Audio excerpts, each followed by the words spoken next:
welcome, Kimia. Yes, thank you. All the way from Toronto. Just for you. Really, man, that's amazing. Thank you so much. Absolutely. Really, really glad that you could make it, and really interested to hear about your story and all the work you do. Understand you do some interesting meditations. Yes. Some interesting step work. Yes, I do. And, yeah, I mean, how did it all start for you? Did you grow up in Toronto? No, I was actually born a child who was acquainted with fear and distrust more than anything else from the get-go. So one of the first things I learned in kindergarten was, where's the bomb shelter? And it's interesting because when I think about it now, it's that state of fear as a child is so thrilling.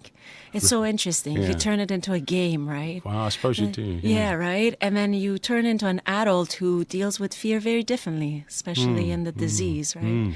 But yes, my story does include migration, living in a second country and then moving to a third country. And I think in that second country, that's where I got to learn more about human condition. Yeah. My dad was a human rights activist, Wow. and he got me That's acquainted with the real-life human condition during those years. Yeah. And then, yes, landed in Canada. You must have seen some quite harrowing stuff as a youngster. Yes, Yeah. absolutely, I have. But I think kids almost have different coping mechanisms than adults, don't they? Yes. They're kind of more, not necessarily in a good way because they can absorb that. But it's... But resilience is a part of that story too, yes, which later on comes into effect when, you have to deal with some real life stuff and you realize, wow, it doesn't touch me as much, but there's also a lot of sedation and avoidance that goes into that as well. Yeah, I suppose people naturally want to avoid pain and uncomfortable emotions and fear and all, a lot of stuff. But so you grew up, I mean, what kind of age were you when you got to Toronto? Well, I was 10 when I got to Canada. And by then, I was aware enough of what life is going to be for me. I had a predetermined idea of how I wanted my life to be. I was born in a very educated family, a very politically active family. Yeah. And I wanted to go to law school, become a lawyer, go back to UN, become a human rights lawyer, and help others. And that helping others part of what I understand to be my full-time mission today had always been there, of course. Jeez.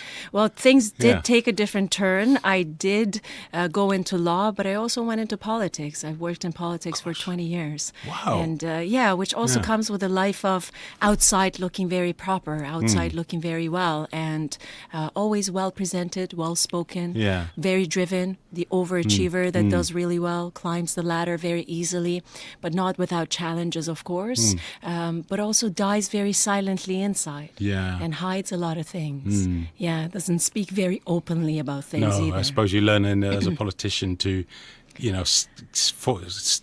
stay with the line, the general line, not your personal thoughts on things. Absolutely. And that's quite interesting. I mean, how did you find being not a foreigner, but being someone born elsewhere when you were in Canada? Because they're much more accepting. I find the Canadians so cool. Yes. They're so open and friendly compared to the US or Europe. I've lived in both, and how did you find it? Absolutely, and I spoke English from day one. That was the other thing. That my mother was very peculiar about languages, to speak multiple languages, and that kind of became a space where I could have an identity way beyond a newcomer. So I had some peace and ease with that.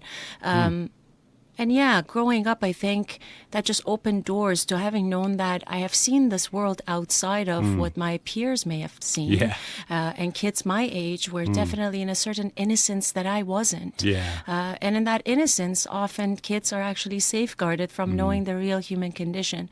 But I think that also allowed me to have the sense of realness about what life is about and what it means to help people, what it means to actually be hands-on about that.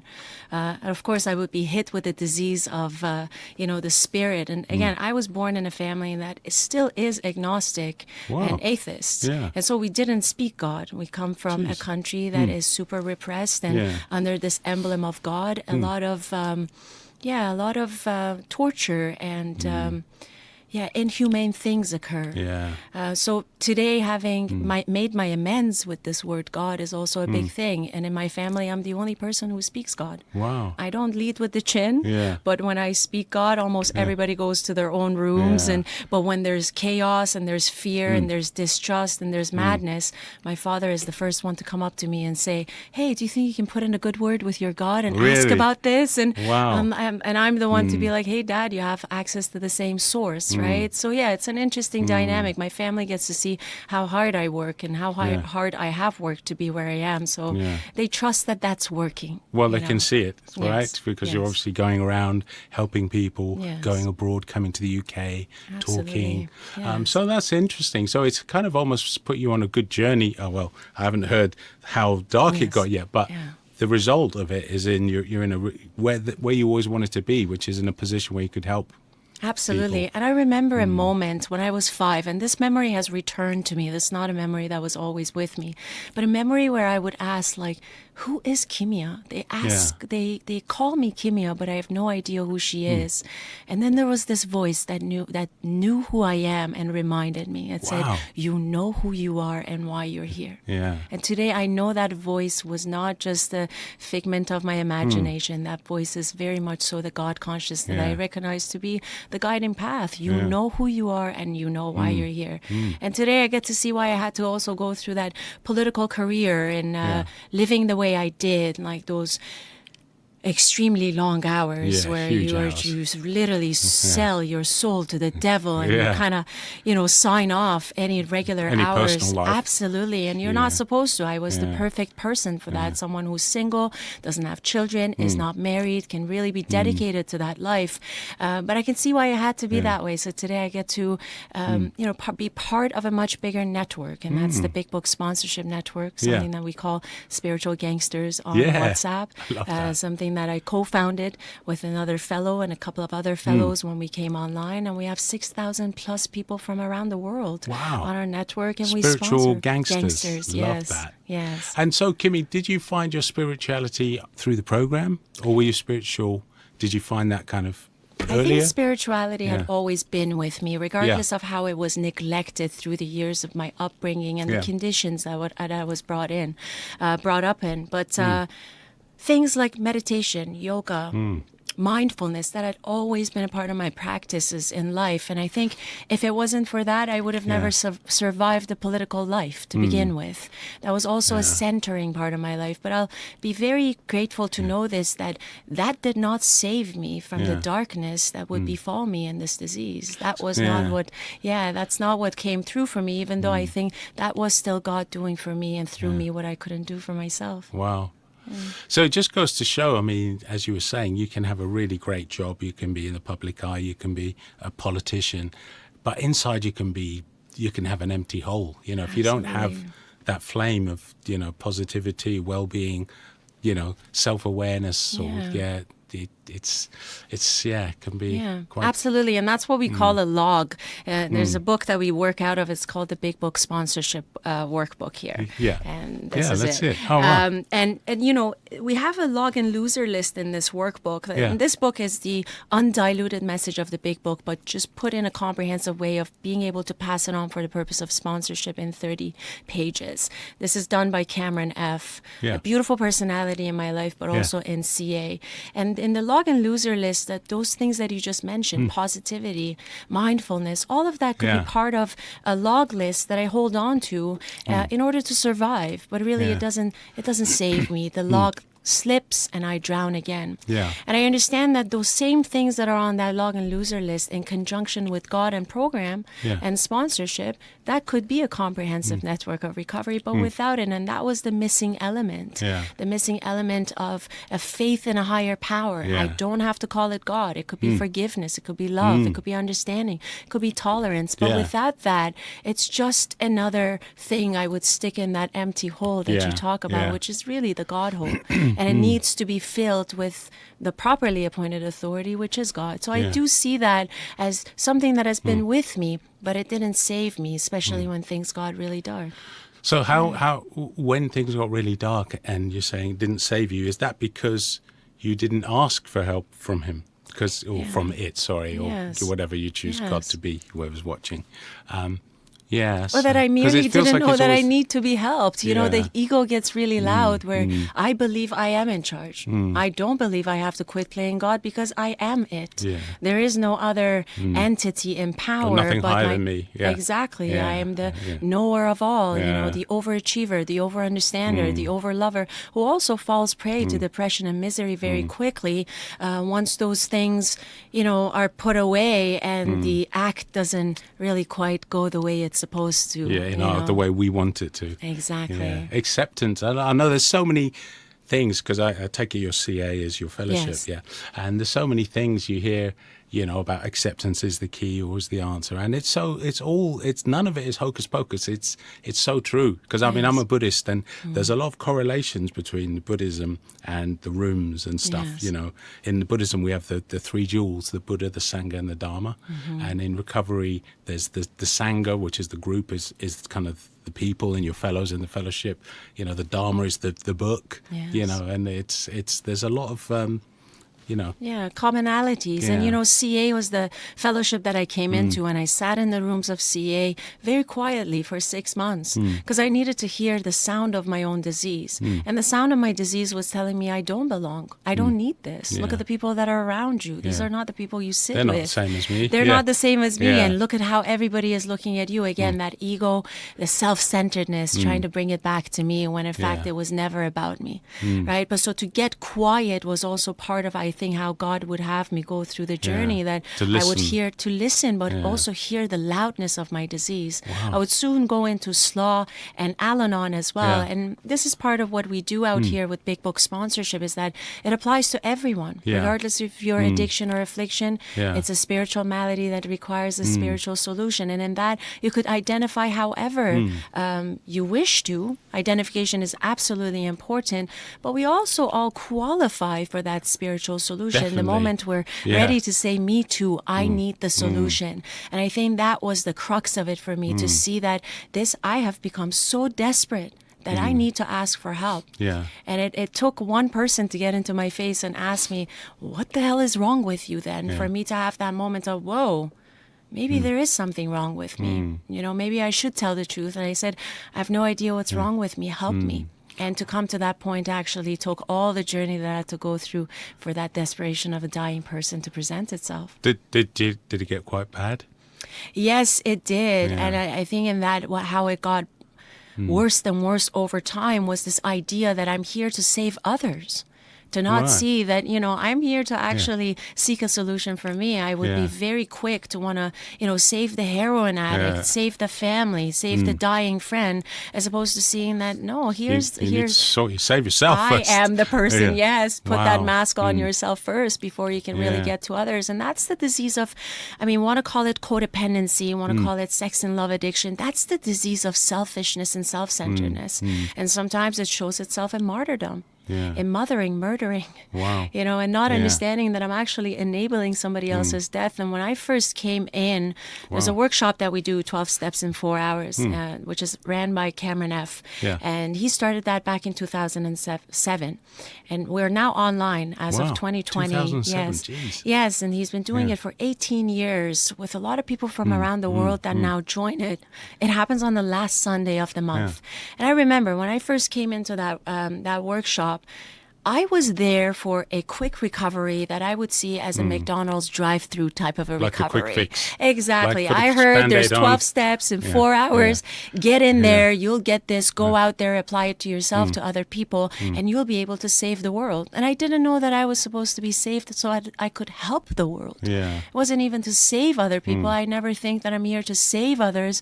I can only be a guiding path for those who with eagerness want what I have today. Yeah, So yeah. yeah, it's interesting how for Interesting. it to like come to that Yeah. breaking point, everything had to get really dark. Everything had to Yeah. get really desperate. And in that desperation, I would start seeing that I'm actually here to stay. Yeah. You know, in that workshop, my first workbook was full of empty. I cried for 4 hours straight, not knowing what I'm going to do after or what the path forward will be. But I think what was different was that I asked for help. And you had the faith that it would be okay. You know, even if faith didn't present itself right away, it was through the fellowship of those who were willing to help. Yeah. You know, when we read that reaching out literature, so that literature is so close to my heart because someone else did the work. And those people who were doing the work, they approached me and they gave me their numbers. What was different, that was that this time I took it seriously and I actually gave them a call instead of chucking the piece of paper away and saying, no, I can do this. Who are these people to tell me how it's done, right? So I had the humility presented itself.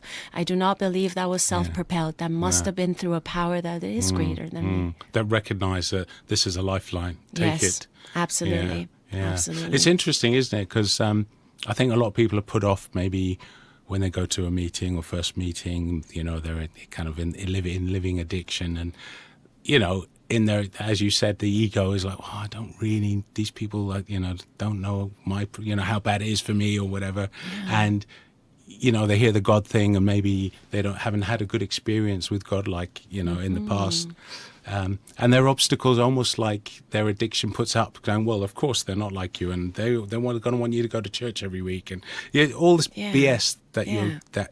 But when someone comes in who's desperate enough, you know, who's nearly died or lost everything, you know, I've had people on the show, and when you've got that gift of desperation, people stop talking and listen and hear a message, and it's amazing the transformations I've heard. Yeah, absolutely. And it also had to get as bad as, you know, suicide and homicide. It presents itself as an actual option. Yes, I had a good job. I had the greatest house, the fattest bank account, the best cars, the best this and that. But really, my sorrows were right there with me when I went home. I was on that bathroom floor all over again and again. When drugs and alcohol stop, the thinking doesn't. The people pleasing, the validation seeking, snorting people, places, and things doesn't. And so it had to get really bad in that sense of having no reason to wake up, even though everything for the best conditions of living were present to me. I wouldn't see it. I would wake up wanting to be dead and to walk like a zombie around the most beautiful city. People love to live in Toronto, have the job that I had and nice the stature that stuff, exactly. But none of that would save me from the grip. Yeah, it's you know, in Buddhism they call it the hungry ghost realm, where basically you're roaming around and you're starving in this realm, and no matter what they eat or drink, they're still hungry. So you could have the trappings and the wealth and, you know, the status, and like you say, you go home and close the curtains and you hate you're miserable. You know, and I've seen people when I'm on my travels who have nothing, a family sleeping on the sidewalk, and they're happy. And the kid had a chicken in Cambodia, and he was like, "It's my chicken," and it really put things into perspective. And I thought, in the West, we all want the new car, the latest car, the nicest penthouse, and it's feel empty. savage. And then and the drugs don't help on that journey. No, you know, it gets to a point where it doesn't. And I think also the problem is, I think some people who are in a good position financially, commercially, whatever, it's harder for them to hit rock bottom. Because the average guy in the street, if he lost his job, after a few months he'd be out of his house. The bottom is coming soon. You're out of money. You're on the park bench. But if you've got money, it's so, you know, the rock bottom isn't necessarily going to be running out of cash. Exactly. It's going to be your friends and family going, what the hell's happened to you? Like, what the hell? You haven't got to have had a shower for a week. You know, that's a rock bottom. Exactly. And so I think it's quite difficult for people, even more difficult, like for celebrities. Can you imagine? Yes, absolutely. You know, celebrities who everyone wants to buy their favour and bring them drugs, and, you know, rock stars, every hotel they stay in, come to my room, I've got something. It must be so difficult, because every night's Saturday night. Exactly. And you think, how do you know, I'd say I've got a lot of admiration for sober celebrities, because temptation. And who do you tell the truth to, right? Who do you go to really just be all of you? And because from the outside, there is an image to protect. There's a reputation to upkeep. There is a lot of work that goes into that. And with that, the people pleasing that comes with that, the validation seeking that comes with that, there's a certain stature to uphold. And, you know, I've had titles longer than my business card. But that didn't save me. That didn't serve me or save save me when it came down to it, and who do you really tell the truth to? And I remember one of the best things that happened to me, I went to a best friend, so desperate, and when I asked her, what do I do? She said, I have no idea. Yeah. And I think that's the best piece of advice any normie could have given me. Normie, I have no idea. Yeah. This is a normal person. I've never had to deal with this. I have no idea how to help you, which actually made me go out there and look for ways in which I could seek help. Did you try several different ways, or were you lucky enough to find CA straight away? Or? Well, I was lucky enough that I was introduced to the rooms of CA as a proactive measure, getting into recovery. Like, how could I help people as a result of being in CA? But really, it just turned into a space where I would have to ask for help for myself. Right? Now I get what you're saying. So you were actually trying to help people find the rooms, but using your but then it was me that really needed that help. So I came in with this obsession of helping others. If I proactively get into this work, I can help the ones that really need it the most, and not knowing that I was the one who needed it the most. Wow. Yeah, and I was in a relationship with a heroin addict that really was doing really great. Yeah. And then when all of that came down crashing, that was the obsession of even just doing better so I can help him, doing better so I can save him, and then not realizing that I was the one who needed to be helped. Jeez. And Wow. Yeah. And so how do you incorporate your breath work and your meditation with your sobriety, your practice? Yes. So in my profession, I'm no longer in the political realm. I have some You've got an honest job. Yes, exactly. And I get to do really what I love, which is being an embodiment guide. That includes being a yoga teacher, a meditation guide, doing breath work. I teach Pilates. I teach high intensity interval training. Yeah. You see me turning into that, loud person that's whipping you into shape, really quickly. Exactly. And today I do realize that this is also part of the mission, that I've signed up for a really big purpose. Yeah. And that requires me to be physically and mentally fit. Where shape. I lend this to my fellowship is where I have created pockets of meditation and breath work that is helpful to the fellowship. So on Mondays, I'm part of the Cartels. I lead the meditation there.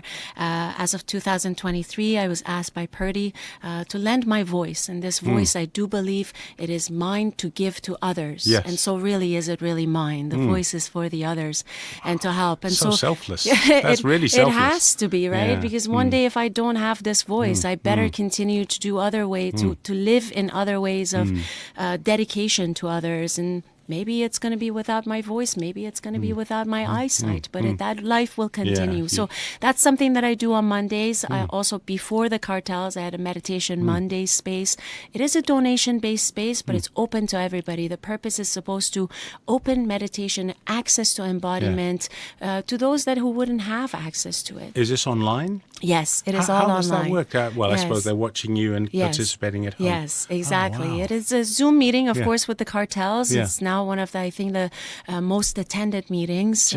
Up to 150, 160, 70 people attend, and it's amazing. That's amazing. To be in the room with addicts who probably wouldn't have that much retention to even stay for 10 minutes, and then there they are, staying in the room, practicing, and it's a practice. I cannot drive this home any harder, that it's one breath in, one breath out. That's all there is. So that's where I show up on Mondays right after the Cartels. I show up in my own embodiment space.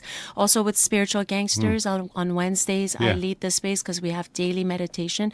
Now that I'm traveling, that space is at like midnight, so other folks have come in and they cover me, and that's the beauty of being part of a network of people who will come in, a fellowship, that I don't have to be in charge ever. That they get to come in, they get to show responsibility and leadership, and that was also part of my vision, to pass this to others that who otherwise would not be in positions of leadership. And I mean, it says we must lead. So that's another. I also offer yoga online. I have a small group. It's open to everybody, again, to anybody who wants to learn more about yoga, just movement, and to bring these principles into movement, and to build that warrior attitude. I teach how to find that space between effort and ease.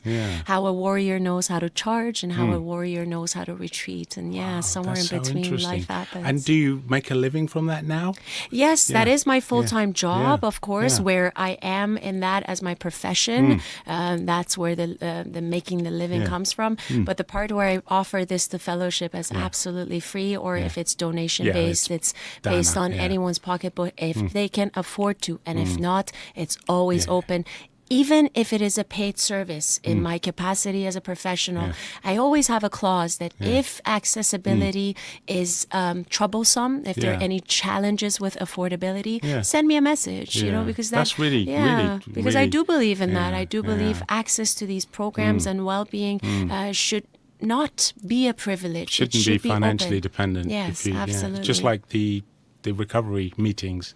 Absolutely. Yeah, it's wonderful. So it sounds like it should become your passion as well as kind of your path as well. And wow, that's really, really interesting. And what is breathwork? Could you explain it for me? Because I've heard breathwork. Is it just meditation, breathing, or because I've heard people say I've had out of body experiences? Yes. Well, I mean, there's breathwork and then there's hyperventilation. A lot of us could hyperventilate and still catch that high, which is amazing. But there are different methods of breathwork. But the simplest method is just it's the practice of through the mouth, out the mouth, really. And then there's a rhythm that goes with that, and that allows that oxygen intake to really take you on a journey as you're open to it, right? So a lot of us might come into breath work having an expectation of return, which is always not a good thing to have. I mean, you have to let the journey be the journey. But conscious breath has that element of through the mouth, out the mouth. And, you just allow this beautiful breath and oxygen to really heal you and take you on. Exactly. And then, we just also recently did a session with breathwork and meditation with another collaborator. And that was beautiful, where he did the breathwork part and I brought them back into meditation. That was also another beautiful way of co-creating to see we can work. And, when you bring back people onto earth and bring them more into a meditative state of being, that's the calm, that's the coming back to earth, and to remind them that they're safe and protected regardless of where the journey has been. Because for a lot of people, breath work can be very intense, especially if those of us have come from backgrounds where we've been in the disease for a very long time. Even the body has this way of going inward. You see a lot of people having a closed chest, and breath work allows you to actually open in the front body, and that on its own could be very challenging. Right? Yeah, I suppose, so when you see people saying yes to it, it's one of the brightest spots really to see that someone is open to an experience using their internal medicine that's breath. I mean, a lot of us have resorted to all kinds of drugs and things pharmaceutical external. medicines and Absolutely. And it didn't suffice. And then we tap into the breath and we're like, whoa, that's amazing. It really beats any ayahuasca experience. To my experience, it really beats all of those external sort of uses of pharmaceuticals. Wow, that's really interesting. And do you have time to sponsor people as Absolutely. well? Absolutely. I sponsor How do you fit this all full-time. in? Exactly. God gives us all the thresholds we need. And you know what? In the book it says God wants us to be happy, joyous, and free. Happy, joyous, and free happens when we are not injured. And I truly don't believe God wants us to injure. Injury only happens when there's more there's capacity and then there's load. When there's more load than capacity, we're injured physically, mentally, emotionally. But if I truly believe that God doesn't want me injured, then I truly believe that my capacity is within the realm of the load that I'm willing to take, right? And I do believe that a strong yes requires a strong no. To know where that threshold is, I do sponsor. And I actually sponsor as I travel. Maybe my sponsorship days may shift a little bit, but I actively and proactively talk to my sponsees. And so we set up time. I was actually sponsoring before we came here a few hours. And even with the time zone difference, there's a way for us to meet and be able to really pass on what has been passed on to us. Do I have the willingness, right? Do I have the willingness? And every day that I wake up, I'm declaring my readiness for that threshold to be augmented to the capacity that I'm willing to give. I will get the load that God gives me. And I do not believe the load is greater than capacity anyway. So yes, I work with others. I do believe this way of life includes 12 steps. It's not an 11-step program. It's not a 13-step program. It's 12 steps for all the right reasons. And, there are days when from the top of the morning, I'm teaching at 7 o'clock. I'm closing the night at midnight, and I feel elated. Wow. I feel absolutely rested. And, you know, I remember a time in politics where I would just be like, I would be done. I would be dead, and I would be running on empty. Injured physically, mentally, and spiritually. But looking great, and you know, for the public. Exactly, because it's a show, and you're running the show, business. and you're showing up as that. As the showmanship that it comes with. But you know, deep inside, you're actually quite depleted. That's not my life today. No, today, I'm actually elated to be able to do. I can see you just all beaming, of that. beaming the stuff, man. I Yes, can feel it. It's a privilege. It absolutely is. Yeah, wow. And so, what do you have plans for future-wise for your spiritual gangsters and? Honestly, I have quit playing God. My Yeah. job was to listen to where, you know, we started Spiritual Gangsters because we couldn't go back to the rooms anymore. Wednesdays was our big book meeting that would happen in a tiny little room in Toronto in the basement of a church. Yeah. And when COVID hit, I knew that we're not going to go back. I knew the stay at home will be stay at home for a while there. So another fellow and I would get on a call, Nikki M. And we had this conversation. I said, Nikki, we're not going to go back to the rooms, you know, and we came to this agreement that let's go online. We picked up 2 other fellows that we used to sit with in person.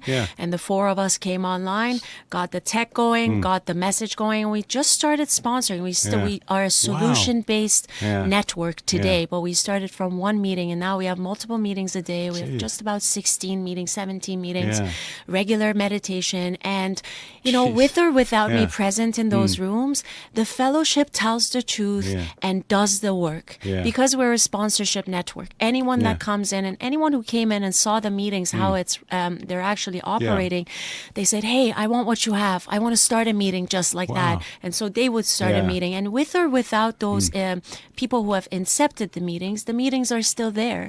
Because others came in and they got the solution. They started working the workbook. They started passing it on to others. And they just keep doing the work. Without me, again, the vision was always to pass it on to others so that this can continue. Just to give it away, isn't it? To give it away and to truly mean that.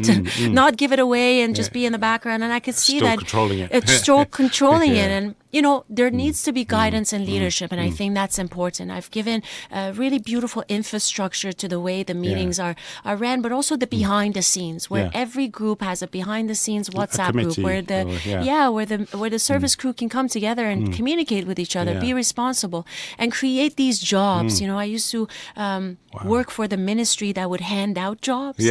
Now I get to see that the creation of these jobs for the purpose of a God of its own understanding actually helps people. So if there's a big book quoter who's learning the book by default by quoting the big books as the shares are happening in the meetings, they're learning. There's a formula I've come up with how to find these big book quotes very simply, right? So there's a job description, there's an easy formula, there's a WhatsApp announcer, how to get that information. They're note takers, they're phone book These sound angels, so right? organized, your meetings. They're extremely organized. I've got to jump on one. They really are organized, and that God gives us the opportunity to show up as responsible and accountable. And in that organization, there is no micromanaging. No. There is working with others and to empower others Inclusion, to do what we may have thought only, you know, in my old life, I would have thought if I don't do it, no one's going to do it right. Yeah, no one's going to do Today it I get properly. to sit back. I get to be a little And bit let of other that Mother people Earth energy. Feel that. Wow, that's pretty incredible. It's mad to think, isn't it, that since COVID, probably a lot of people have come into the rooms, found recovery, maybe never been to a physical meeting. Absolutely. And live in, you know, and sponsor people. Yeah. And we call them Zoom babies. Zoom babies. Yeah, Zoom babies who have come on. And, you know, we were the first, part of the first few meetings that were even online. It took a bit of time for the rest of the world to also catch up to this understanding that, no, we're not going back to the physical room. So we came online, the workshop came online, we continued to grow and continued to do the work. We would go to other meetings and carry the message, and other people would ask us how we're doing the work. So, you know, there's a bit of an interest from the outside world as to how did you get well the way you have. And we would invite them in to pass on what we have. Again, this is not to say this is the only way that works. It's the work that it's the way that has worked for us. So with that expansion, we kind of started seeing that, wow, we're not that one meeting anymore. We're 2 meetings, we're 3 meetings, really? we're 4 meetings, we're 5 meetings, and now we're a network. And, you know, with the regular meditation communication space with, we have a Q&A, Big Book Q&A meeting that, you know, it's beautiful to witness how people will anonymously put their problems in the chat, and the room contributes through the Big Book to the solution. Wow. So it becomes this is really active interesting. participation. Yeah, this you know, is like, real active stuff. It's not just sitting at the back and drinking a bit of tea and having a biscuit. And all of our shares are 10 minutes only, to be honest. We do not, unless there's a bigger speaker who does need more than that. We have a group conscious, but otherwise it's a 10-minute to carry the message of Big Book recovery and hope, really. So it's straight to the meat. Yes, kind of, and then it's all the sharebacks that are the solution. So you see a lot of newcomers coming in that are now surrounded by solution-based recovery, and they're wondering, how did you do that? How did you do that, right? Yeah, this is, wow. I know the Off the Rails one quite well. I know Glenn, you're not supposed to say people's names, but yeah, that's been going a long time. Yes. But how do I suppose it's not competition really, is it? Because you can't have too many, like Brighton's got 5 CA meetings a day, and NA, and AA, and MA, and all kinds of stuff. Yes. And yeah, there's no such thing as too many. It's like fast food restaurants. Not at all. Not at all. People, you know. And for us, it's a revolving door admission. You come in regardless of what your affliction is, let it be CA, DA, OA, Al-Anon, SLAW, CODA, doesn't matter. Sex and Love Addiction Anonymous. And a lot of people will realize that once the drinking and the drugging and the snorting and the using stops, my thinking doesn't stop. My addiction to people, places, and things doesn't stop. The bedevilments say it. Right? The bedevilments on page 52, it's telling us about how our relationships were basically broken, right? And so a lot of people come in, they might have multiple years in recovery or in Sodriety, really. They're like, I'm sober, but I'm dry, I'm restless, I'm irritable, I'm discontented. How do I get over this? And it's interesting because once we stop the using, we're still drawn to those relationships that might take us back to the substance use. But those of us who can really tell the truth and say, hey, I think I need this. And a lot of people sit around in some of the rooms for a little while. I always tell them, come to meetings, listen carefully, see what it is that we're talking about here, because the point of connection is that we have the same way to recover. It's 12 steps for all addictions and afflictions. It is. There's over 100 different fellowships, isn't it? Exactly. Some quite random ones. Yeah, it must be quite difficult. I mean, you know, if, as you were saying, if you're around someone who's a bad influence for you, maybe it's a partner or even a child or a father or a mother, a wife or daughter, husband, and you realize that it must be difficult for them coming in and thinking, look, I'm never going to get off this. 2 cokeheads living together is not a good mix, because one wants to quit, then the other one doesn't, or the other relapses and that one wants to quit.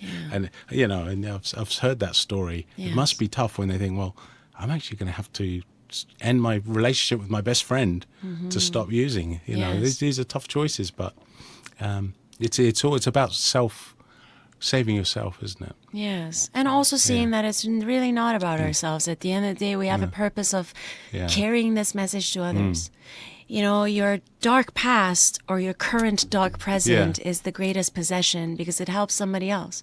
Someone who might be stuck in a broken home may not realize that they were supposed to be in that home so they can help somebody else who doesn't have 1% of the knowledge and the fortitude to ask for help as they do. And I get to see this a lot in the rooms of CODA and Al-Anon, that someone is thinking, wow, I really have it bad. And then I send them someone who really has it bad. And then they see themselves in their purpose of helpfulness. And they're like, wow, I really had to go through this to be able to be of helpfulness to someone. You know, I'm currently working with someone who's going through cancer. Oh, wow. I was telling her today, because I've also gone through that. Oh, wow. That wasn't even about me. You know, it wasn't about me to get cancer. It was about how I would be able to help somebody else. And this person, as they go through these stages every day that they're going through, all the appointments, all the doctors, all the diagnoses, the surgery, it's very daunting. But I get to hear this person speak God. And it's so beautiful that they can also be of helpfulness to others. They're on service to our fellowship on meetings. They're in service to someone else in their community. They're in service to God. And somewhere there, you know, it says we lose interest in ourselves and gain interest in what we can contribute to others and to life. And that's the most miraculous thing to really be able to witness, that while we're going through some of these physical ailments, it's possible for us to see that, hey, I can really help somebody else, that this wasn't really about me. Yes, maybe I thought I have to save myself. Yes, I have to seek the solution for me so I can give it back to others. But it's not a selfish program. Selfishness and self-centeredness is the root of our troubles. But this is selflessness at its best. I just got to be able to see that I'm not that defeated self anymore. I'm not the parasite that continues to want to try to convince me that it's the host, but I'm the host today. And the parasitical activity of selfing can really be put on the back burner, can really be put away as I shift my attention, I pivot, I turn. It's quite liberating, I suppose, right? Yes. When you get yourself into that realm of thought, where you want to help, not for pay or for merit, just to help. It's a wonderful feeling. Yes, it really is. If it's the biggest high. It is. I really think it is. And it's interesting. This program is the recovery program, the 12 steps. It's just blows me away because this solution that they come up with about sharing your experience and strength and hope and sharing it with someone else and who needs to hear it, and then they hear it and they end up and it's like, it's just unbelievable. It really is. The miracles I've seen and people I've had on the show who've just completely done a 180 in their life, from being complete losers to, And let's not forget, Mark, you are one of those miracles. You're giving an avenue, an outlet for those who really need this to be able to hear these stories and to be inspired and to know that they too can have a chance at recovery, right? That someone out there could come across one of these recordings and say, wow, really, there is help. And, you have made yourself available to this way of life with your creative work. I mean, in the book, it says we regain our mental faculties, right? When we are divorced from self-seeking and selfish motives. And I have to recognize that you have done the same thing. Well, the thing is, my motivation for the show is I love listening to people's stories. And I find the stories you hear from recovered drug addicts or recovering drug addicts and drinkers and users is genuine and honest because, and it's refreshing and it's not trying to, it's not boasting or bragging, it's real life. Sometimes it's quite scary, what they've survived and come through. But my motivation is I like hearing the message. I've got family members and friends close to me who've suffered with addiction and, it's horrible, it's horrible seeing that. And I wish I had the experience I have now, in the past where I could have helped loved ones, and that pointed them in the right place. So they too were on their own journey, and this is the thing about this disease of codependency in particular likes to save others, and doesn't give room to others to have a journey of their own. And I came to really understand this deeper into my own recovery, that this was never about you. This was about somebody else having their journey, because those who with eagerness want what you have, they will ask, and they will come forward and they will tell the truth, and they will be receptive of what we have, because we're under no obligation to one another, and we're not selling it. And we're not selling it. This is not about selling it. I could be speaking this work, I could be living this work, but I could very well be a completely different character in my own home, in my own family, in my own relationship, and I've observed that I could be helping so many people but not be able to help my own family. When my mom attempted suicide, I didn't know that I was going to have a silent role. I didn't know that for the next year. First of all, I didn't know why God brought me back from Costa Rica to be with my family. And it wasn't to help my mom. It was to help my dad with 3 dogs. To really to help him with the 12 paws that he had to clean every day. And to have a silent role, because my mom wouldn't hear it from me.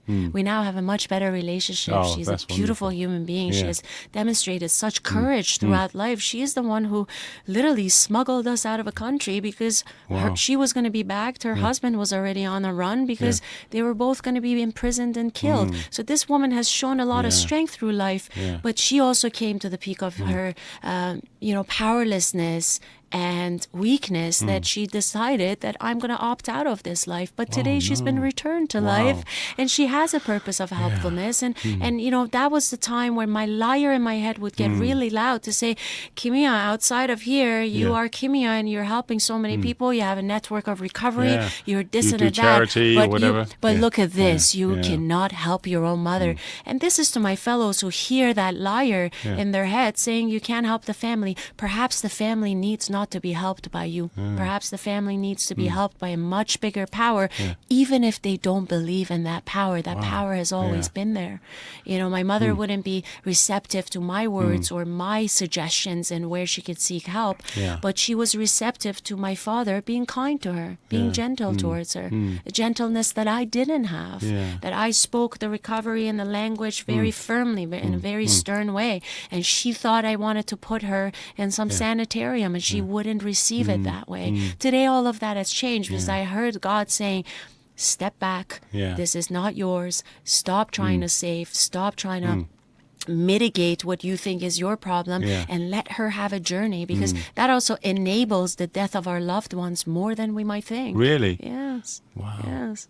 To be pushing them. It's tough to take a step back sometimes and let people fall. Absolutely. And get up, and it's absolutely. That but has there been comes the a biggest point. teaching and learning. There comes a point you have to just say, look, it's God's will. What will happen. If they find the path, they will. Yeah, so what I did was I started sponsoring more mothers. Mothers who wanted this way of life. Mothers who also wanted to break a cycle that they too thought their children deserved to have broken. Because they wanted to give a better life to their children. So I had, the moment I asked God, how would you have me serve you? God would send me all of these sponsees that were mothers, single mothers, who just needed someone to speak the solution, guide them on this path, and take them through the steps. Maybe that wasn't going to be my mother, but it was going to be somebody else's mother who wanted this way of life. So the helpfulness and the usefulness doesn't go away, but the ego gets to be separated from it all. That this is not your show to run, Kimia. Sometimes the closest people to you cannot be helped, not by you, or maybe they cannot be helped at all. And I know this is a hard truth to digest, that one day I might get that call that says, one of my loved ones is dead, can you come and identify them? But I remember the day I was free from that. And I called Cameron F. and I said, Cameron, I'm not so worried about getting that call that I have to go and identify him. And he said, well, congratulations. You have entered recovery. And you know what?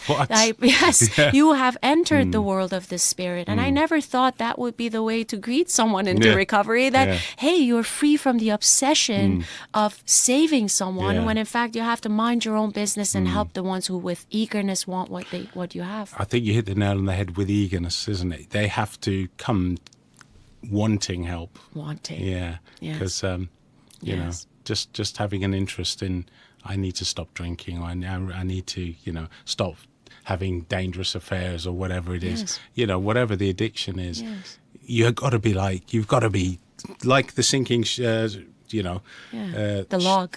Exactly. It's really got so much information there. My brain is like, wow, you've rocked my world today. But that's great stuff. And so recently, while you're here in Europe, what have you been doing? I declared my readiness for God to just take me out there and to just be of helpfulness. Originally came here to be part of the Spiritual Cartel's retreat. And having a job, but also being part of a crew that has met each other, but I had never met any of them beyond Zoom. And so the group consciousness of this beautiful group brought me here, because they all said yes to meeting Kimia and bringing me here. So we had a retreat in South Wales. I got to, host a couple of sessions there with breathwork, meditation, yoga, and just mindfulness, and to really meet these fellows in person, which has been the brightest. Yes, it's been the brightest part of this journey. And from there, I said, God, take me. And holy, God has been taking me. Just last week, we had our own Spiritual Cartel's 2-day convention. Actually got to do the the workshop, 12 Steps in 4 Hours, Wow. with 100 Yeah. addicts in the room, which has been beyond this Flipping world. heck.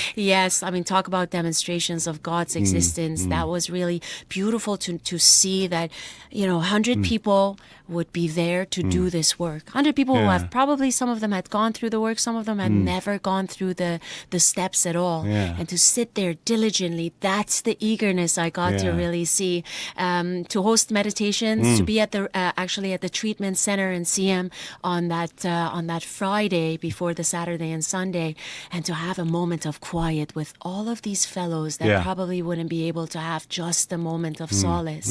And it's been so elating. It's been Yeah. so beautiful. I'm still on that God high coming Yeah, out of I this can see convention. you're still buzzing from it. Yeah. Exactly, Yeah. truly buzzing. And, to have these shares the week before that, we were in Barnsley, part of a football tournament, Yeah. to also have a share to carry the message, and to have a lot of people come up to me Yeah. afterwards and say, hey, I don't Yeah. I don't drink anymore, but I'm still shopping. Yeah. I'm Oh, still yeah. obsessing. Yeah. The checks and the sex is still Yeah, there. still- yeah, yeah. I'm still spending money. I'm still wanting to have more of it. Yeah. How do I get there? And to see a lot of people from different backgrounds come up to me and ask questions, ask for resources. And Yeah. thankfully online we have all of these resources It's can be great shared now. with It's people that great. have never been there. And before that, I got to carry the message in Brighton. I got to carry the message in another place. So it's been, and next week we're in Chester. Yeah. So I get Jeez. to It's continue doing this, amazing. and I get to Yeah. be here today. It's like being a missionary almost, but for recovery. Absolutely. Isn't it? You're doing Absolutely. real, Yes. pure work. When you declare your readiness, yeah. God will employ you. God Wow, will keep I'm you feeling, I'm feeling it. employed. I'm feeling it. You Ah, are. Yeah.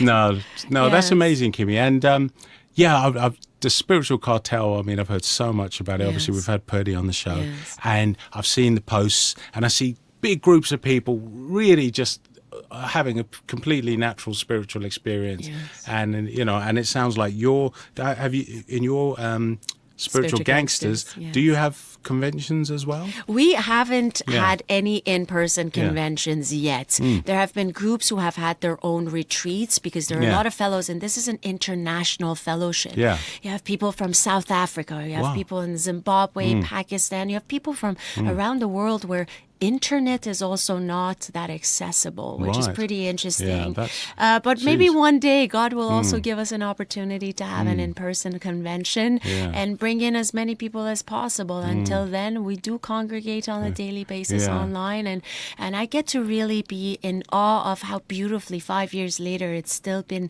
going ever so strong, and I get to sit back sometimes and just admire Yeah. how honest this fellowship really is, how honest our network is, that they tell the truth about the darkest things in their heads, and they seek the solution. It's Yeah. not to stay in the problem, can see the problem, but can also see the solution. And it's Yeah. really nice to see that. It's Yeah. amazing. It's amazing. And, through the marvels of technology, it doesn't matter Yes. whether you're in Canada or America or England. Yes. Some of these meetings are people from all over the place, aren't they? Exactly. And I find it quite amazing when celebrities come on. I heard a celebrity share once say who it is, and I couldn't believe it. And she came on and she was really, said if there's any females that needs, talking to, here's my number, and I was just like, wow, this just doesn't happen in the real world. Yes. And her story was really deep and powerful, and you think, but in the rooms, it's your social status outside has, I guess everyone's kind of on the same level, same sit on the page. same, there's no hierarchy. Yes.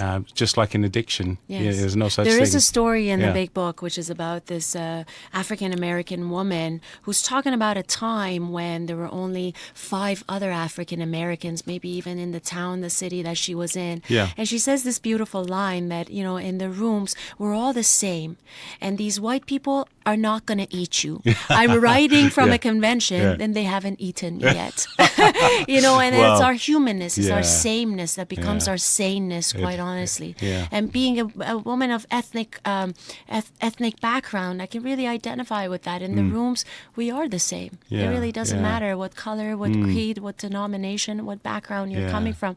Your gender, your identification is really that humanness that seeks the solution, hopefully, and just wants the solution more than anything else. And we kind of go beyond some of those borders that we've created outside of the rooms and just be right-sized inside the rooms. Yes. Wow. Kimia, I could chat to you all night long. It's brilliant. You've really brought a breath of fresh air in, all the way from Toronto. I told you, just for you. Yeah. Doesn't matter where I've been. In this moment, it's just for you and all of the people that are hearing this, because this will live on, hopefully, longer than we're gone. Long way after we're gone, and that someone will get interested. I can be reached on WhatsApp.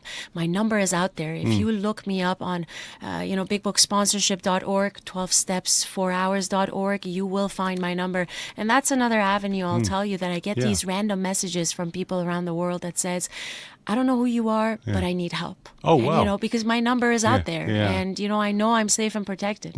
Regardless of who messages me, my first response, like a bot, is how can I be of helpfulness to you? And hopefully that's the attitude I get to carry on. Yeah, I love that. I love how you're putting yourself out there to help, a lifeline. That could be the difference, between someone making a silly decision or not. If they're like suffering an addiction and they've heard your voice or heard your meditation and they're like, Kimmy, and the fact that you're there and will reach out. It's wonderful. Yes. It's a wonderful fellowship, isn't it? It really is. Yeah. And these meditations are widely available. Spiritual Cartels has a beautiful audio library, something a work huge. that Huge. And I know you've got a lot on there. Yes. From like Fire in a Booth shares to meditations, because all of the meditations, like since 2023, they've been recorded. Yeah. And I'm now going through a series that is the bringing to life the big book stories, the back of the book. Okay. So it's supposed to encourage those who have never cracked this book open to really just open it or just listen to the audio library. Those are there. People reach out, we'll make that available to them. Wow. Yes. Yeah, I'm going to put links to that. I think, probably links to your ones. Yes. I don't think Spiritual Cartel particularly want links from my show, but only because they're not associated with any outside places, which is fine. But I'm more than happy to put anything like that on there. Yes, please. Let's make it available to anyone who needs it. Yeah, that's what it's all about, getting the message out there by any means. Beautiful. So we kind of end the show with me come around and give you a little hug. Is that all right? Absolutely. Okay, what a wicked. pleasure. Thank you. Absolutely. Thank you. Yes.